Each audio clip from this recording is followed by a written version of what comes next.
Dating all the way back to the very first Mortal Kombat, I actually worked in an arcade at the time. I remember coming into work and hearing the sound of people going, oh, making these loud screams and yells and cheers because they were seeing something they had never seen before. Fatalities are awesome in that it's a perfect way to end a match. It's a good way to show that you dominated over your defeated opponent. What makes the fatalities awesome, I think, is the sense of humor to them.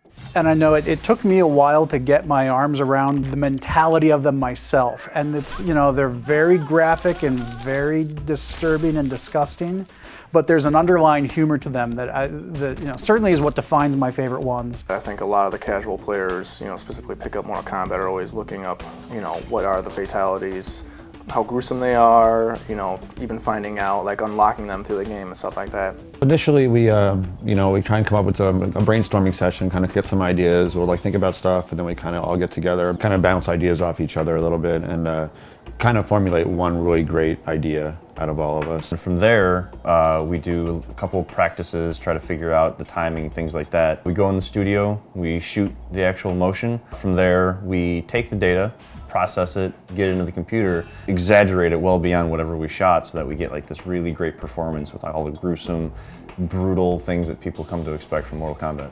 So once all of the action had been defined, we would make sure that blood, any of the magic, any of the other visuals that don't fall under either environments or characters would get put into the cinemas. The most fun I had was actually the one fatality in particular was the Kung Lao, one of the iconic ones that have been used in a lot of the marketing now, when he lays down his hat and pulls the unsuspecting victim through it. Carlos is he's a huge character in the studio, and he likes to keep the mood upbeat. The best part that I love about these fatalities is I get to beat up on Rick O'Mara, and he also gets to, perform his fatalities on me. I actually remember when we were shooting the Cabal fatality where the victim falls on the hook swords, and you had Tony supporting Carlos as Carlos is falling over, and it was just hilarious because when you look at the raw data up on the screen, you don't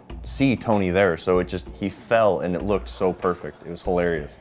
Maybe about the third or fourth take, we start getting into more or less of the vision of the actual fatality, where you're getting into, I really need to stab these knives into these guys' clavicle, so that way the lightning will strike. When you're doing it the first or second time, you're like, I really don't want to hurt, the other actor. When the other actor gives you the cue, he's like, hey man, just let go and really hit my clavs. Having somebody able to draw off all that emotional content and trying to get the best performance.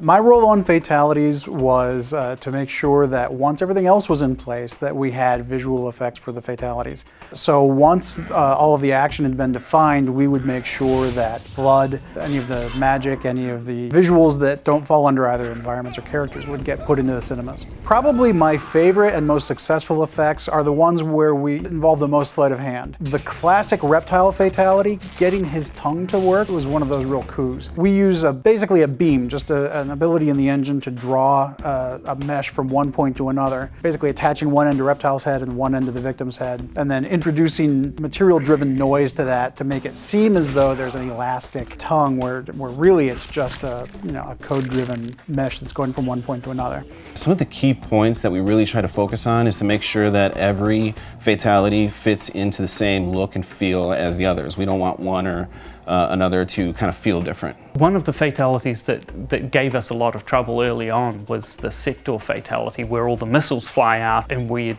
been telling our artists, let's leave it at about 6, and then all these missiles flying around and all these particle effects going off. We were wondering how we were going to pull that one in, but as it turned out, we managed to make it work. Every fatality had its own challenges, ranging from just making the blood look good, and blood from the outset is a tricky thing to get right when we have to do a graphic that will update 60 times a second. The best fatalities are the ones that are nasty. They're really violent, but at the same time have a comedic tone to it. Those are always the best ones. Most of them actually have a comedic tone to it, and I think that's what makes fatalities popular.